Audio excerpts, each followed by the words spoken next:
Good day, everyone. Welcome to the 7th chapter of our course IS 101. This is Introduction to Database Systems. Before we start, let us have a short recap of what we have discussed last meeting. Last time, we have talked about electronic and mobile commerce.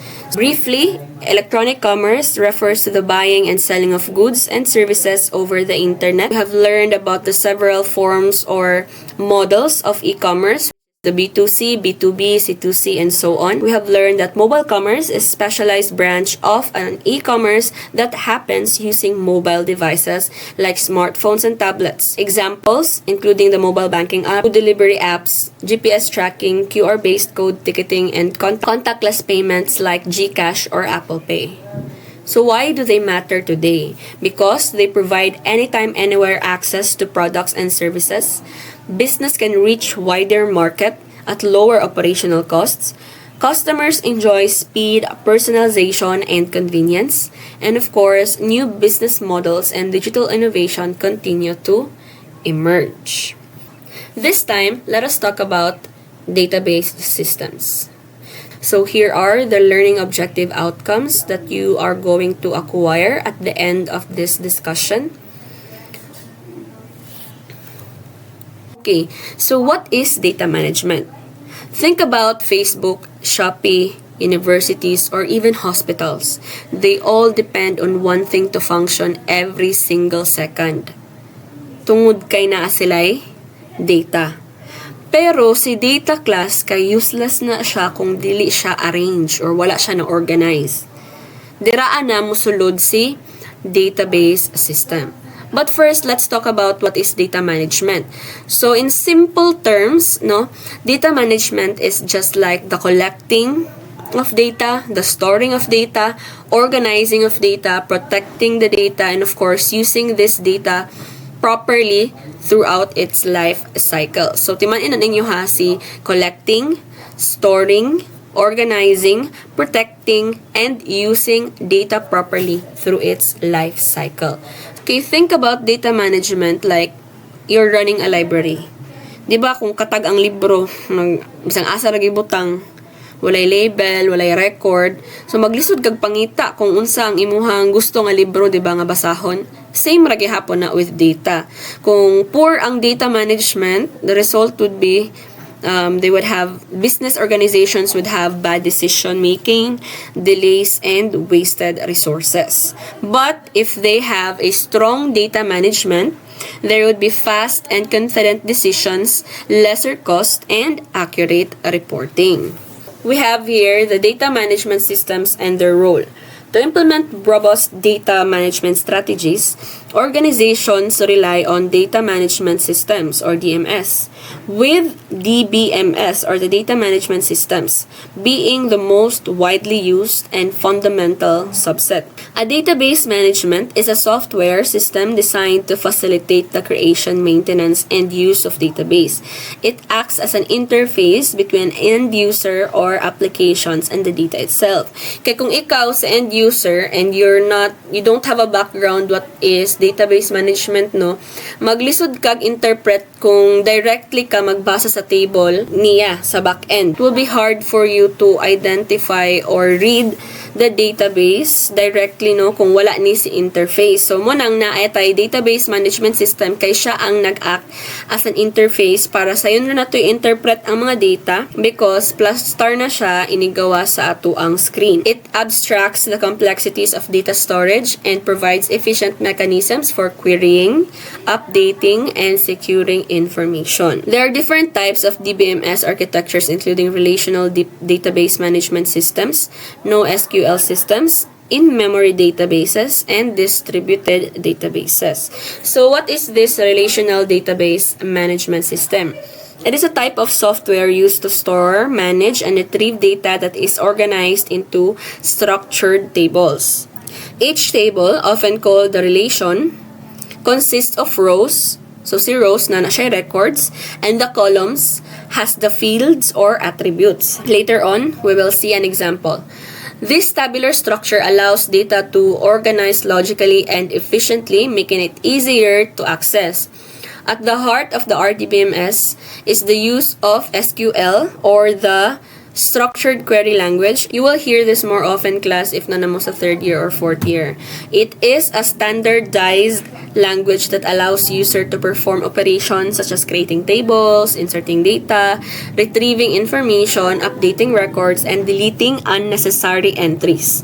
SQL provides a consistent and intuitive way to communicate with databases, making it possible for developers and analysts to manage large volumes of data accurately and efficiently. So, as I have mentioned, it would be hard for us, no, as an end user, kung dili siya structured or kung wala interface without this RDBMS, it will be hard for us, the end user, to interpret the data sa table.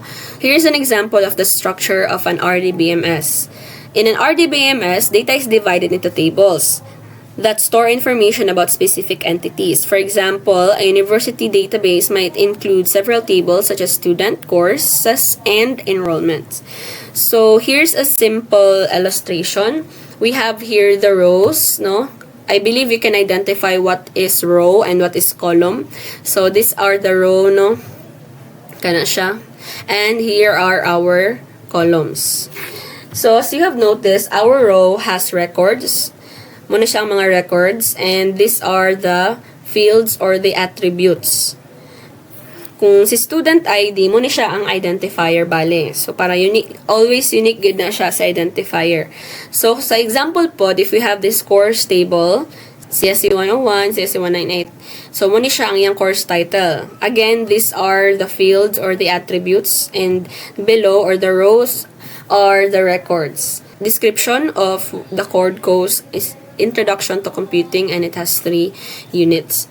So take note, these tables are connected through keys. So unsa pud ng keys? It is a unique identifier that define relationships between tables. A primary key uniquely identifies each record in a table, while a foreign key links records across different tables. For instance, student ID can serve as a primary key in the student table, and as a foreign key in the enrollment table to show which student is enrolled in which course. So for instance, si student ID, siya kibali ang mag-serve as the primary key in the student table. And of course, siya kay foreign key siya sa enrollment table to show which student is enrolled in which course. Gets ra ba ninyo? Silbi nakalink sila para ma-identify nato unsa nga mga subjects ang enrolled ani nga specific students. Di ba yung ko kay na that this key are unique. So walay kaparehas ana. Muna unique code nga naka-assign sa imuha. For example, in our case is your ID number. Muna inyuhang primary key. So si primary key pwede na siya mahimong foreign key sa enrollment table. Since dapat nakalink na siya, of course, di ba, para ma-identify na mo kung kami mag-enroll mi sa inyo ha, enroll ta mo og specific na subject, ma-identify na ko nga, okay, kani siya nga student, kaya naa siya yung mga ingani nga mga subjects. I can identify you through your primary key, which is your ID number. Muna yung primary key sa inyo ha. Okay, what are the core principles and features of RDBMS? It adheres to several core principles designed to ensure data consistency and reliability. One of the most important is the ACID property, or the atomicity, consistency, isolation, and durability. Together, this ensure that all transactions in the database are processed reliably, even in the event of errors or system failures. This ensures that a transaction is treated as a single, indivisible unit. It either completes fully or not at all. Consistency guarantees that the database remains in a valid state before and after the transaction. Isolation prevents transactions from interfering with one another. And durability ensures that once a transaction is committed, it is permanently saved to the database, even if the system crashes. So take note of that ACID acronym. So in addition to ACID compliance, RDBMS systems support data integrity through constraints. For example, okay, another keyword to take note, a not null is a constraint ensures that a column cannot have empty values. Okay? So not null. So pasabot, kaning specific na columns should not be empty.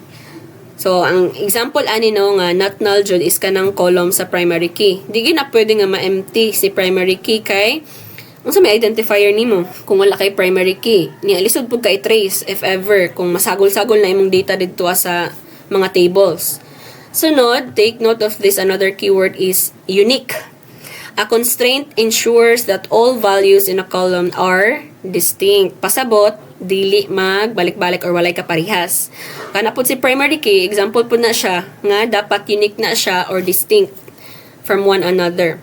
A foreign key, constraint maintains referential integrity between tables. So, kato kung gingon sa inyo, mura siya mag-link, kibali, kung naka sa another table or gamiton ng imuhang primary key sa another table, mag-serve siya as the foreign key diha nga table. Okay, so over the years, natay mga platforms diri sa RDBMS that have been developed to cater different needs from small-scale web applications to enterprise-level data systems. So these are the common platforms na ginagamit no nato. Even diri sa ato ang curriculum. Most of our instructors kay mo ni sila ang gina-use.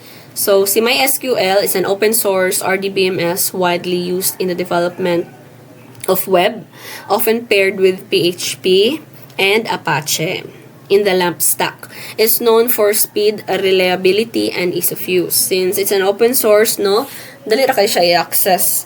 And ginapares yun siya usually with PHP and Apache. So you will learn how to set it up in your, I think, ITE16. Nanagid ni sa inyo yung ITE16, I guess.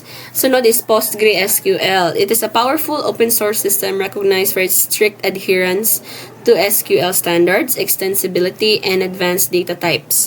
It is often used in data analytics and scientific applications, and so on. So you can read the definition nga nung kanang ginagamit nila. So we have here an example of SQL in action. Para makita ninyo sa mga codes sa database. If you will notice, dili siya common nga codes or source code no kung magamit tag C# or C++, Java, whatsoever, PHP. Ang ginagamit nga language ni SQL is English, di ba? As you have noticed, select name, year level from students where program is equal to BSCS.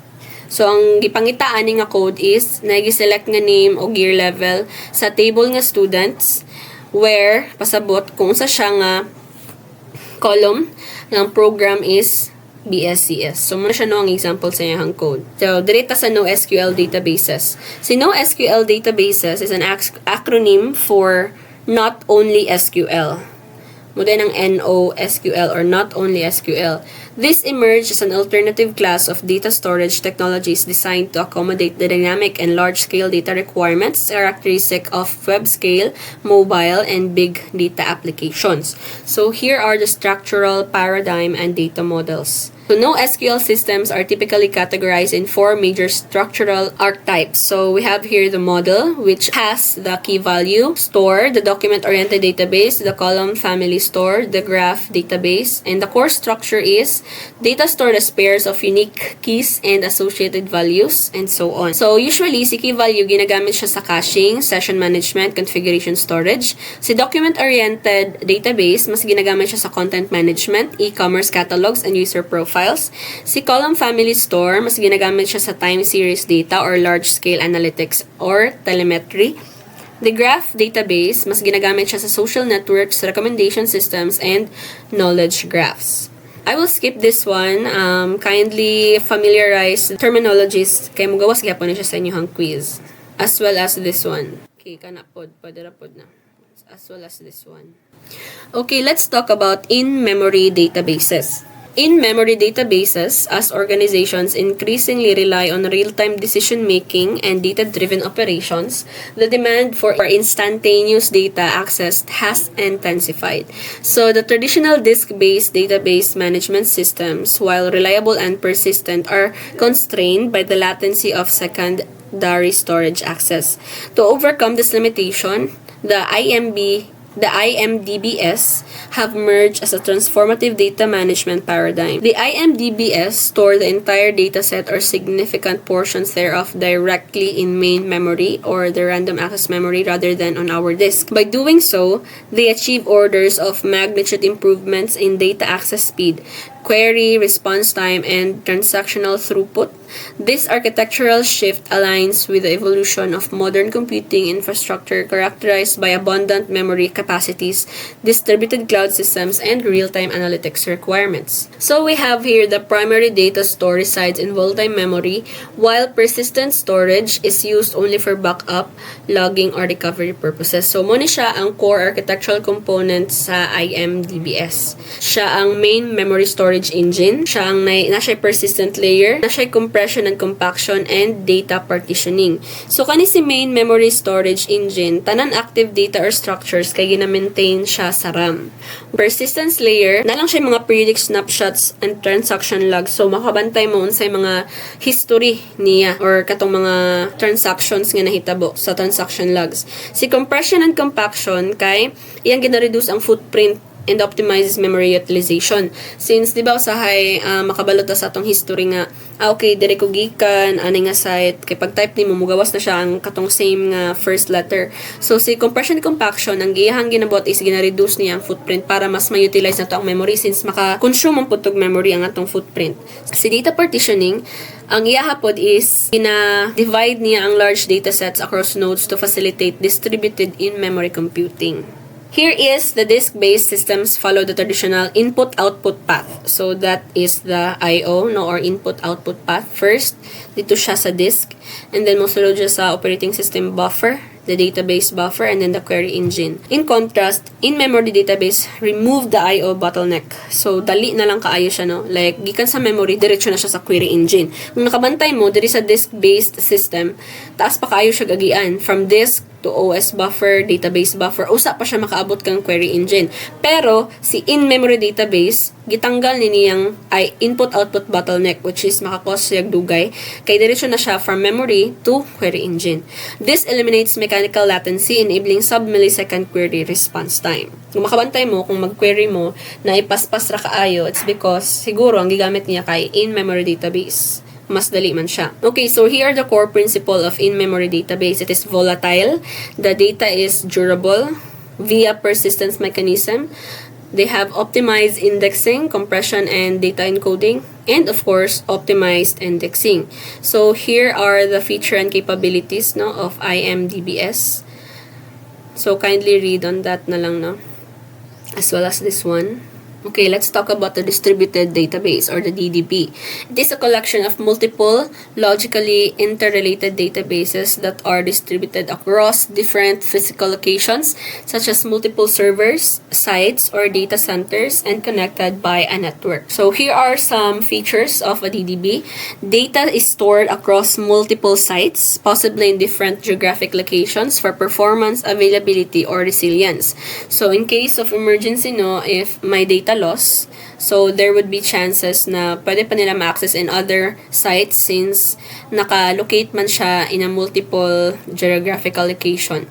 For performance, availability, and of course, if ever there be a problem, ma-access pa nila tong some of their data. Transparency.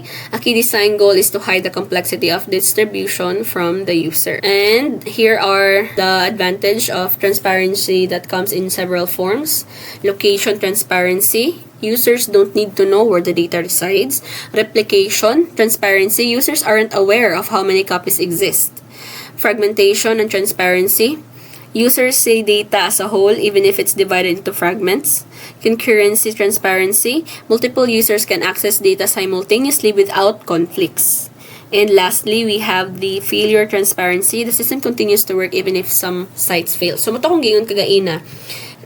In terms of performance, availability, and resilience, these are the advantages of having a distributed database systems. So, here are some types of DDB or distributed database. Number one is the data fragmentation. Data is divided into smaller parts. And here are the kinds of it. The horizontal fragmentation, where rows of a table are split based on some condition. Vertical fragmentation, columns of a table are split, separating customer contact info from the payment details, which is ideal, no, para dili siya hassle pag imo siyang i-retrieve or imo hang query. And lastly, we have the hybrid fragmentation, the combination of both horizontal and vertical fragmentation. And we have the replication, where the copies of the same data are stored on multiple sites. And na siya duha ka klase, the full replication and the partial replication. Sa full replication, every site has a complete copy. So, ang advantage ug disadvantage ani kay high availability pero high pud ang maintenance cost.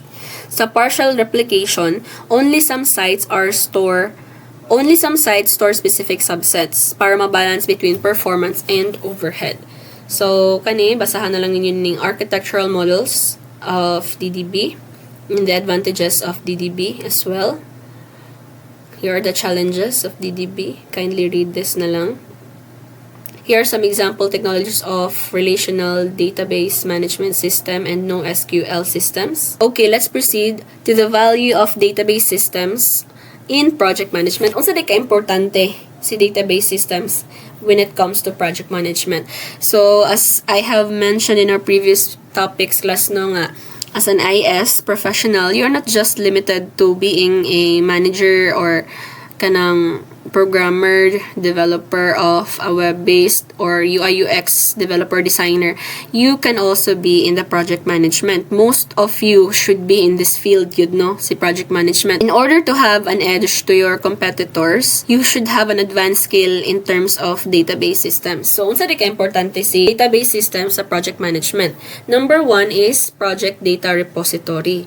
So, naay centralized data nga mag-consolidate ang tanan project information, the schedules, the budget, the risk, and communication. Sa performance monitoring, it involves continuous tracking and evaluation of project's progress para ma-ensure nga tanan objectives are being met within the planned scope, schedule, and budget. So, naagid siya specific schedule o timeline. Number 3 is the knowledge management. It is a systematic process of capturing, organizing, sharing, and effectively using the knowledge within an organization or project. Number 4 is the stakeholder communication. This refers to the structured process of exchanging information between the project team and all individuals of groups affected by the project. So, sa stakeholder communication, it's not just kamo lang sa team, sa project management, naapod mo yung external stakeholders. So, sila pod no, kay dapat kabalo pod sila kung unsa ang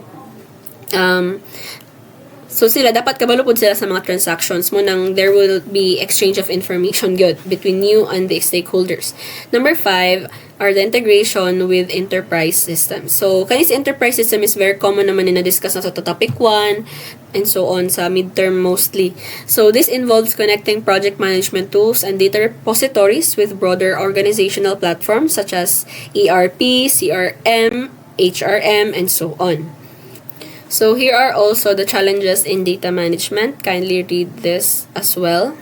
So, as a summary, digital transformation continues to reshape the business landscape. Data is no longer viewed merely as a byproduct of project activities but as a core asset that drives strategy, innovation, and informed decision-making. Ingon ana ka-importante si data class. Even sa kanibitang advertising or sa mostly sa business industry, kabantay mo, mag-scroll mo sa kaning specific platform, matingala mo nga transfer ninyo atong lahi na po na platform kay mag-appear gihapon tong mga suggested product na imong gi-search. It's because kaning mga applications no kay they share data, they sell data, nga naka-importante si data since through that they will be able to understand their customers without going through surveys or whatsoever. Daghan pa may pamaagi no para maigo nimo ang target market nimo kana mag-survey ka, magpa-flyers or magpa-advertise. So si data is isa na gyud siya sa core asset because from the data nga makuha ninyo from a specific entity, diha naman gud mo maka-decide directly no kung unsa inyong strategy, unsa innovation or mga decision inyong buhaton in the future. So, the evolution of database systems is projected to accelerate in tandem with these needs moving forward to cloud-native architectures that offer scalability, flexibility, and global accessibility. Real-time analytics will become the norm, allowing organizations to process and act on information instantaneously rather than retrospectively. Moreover, intelligent automation and artificial intelligence will play a pivotal roles in transforming raw data into actionable knowledge, streamlining data governance, and enhancing predictive capabilities for project management and business operations alike. So, isa po na siya sa advantage, no? With the data you have now, you will be able to have a prediction no kung unsa di ay ang mga pwede na to buhaton sa atong project in the future since our data is ingani ang projection niya. So for project managers and information system professionals, this evolution underscores the importance of mastering both the principles and tools of modern data management. Proficiency in areas such as data integration, analytics, and security is no longer a technical advantage, but it is a strategic necessity for maintaining competitiveness and ensuring project success in the data center. Kung sa inyo in order to be competitive in this area, you have to be skillful good no sa pagdula-dula sa mga data. Ultimately, those who can harness the power of data effectively will be better equipped to drive innovation, mitigate risk, and create sustained value in an increasingly digital and interconnected environment. So that would be all for the introduction to database systems. Please review the topics that we have discussed previously para dili mabugatan no, including this one. So I guess that's it for today. Thank you so much for your time. I will see you next meeting.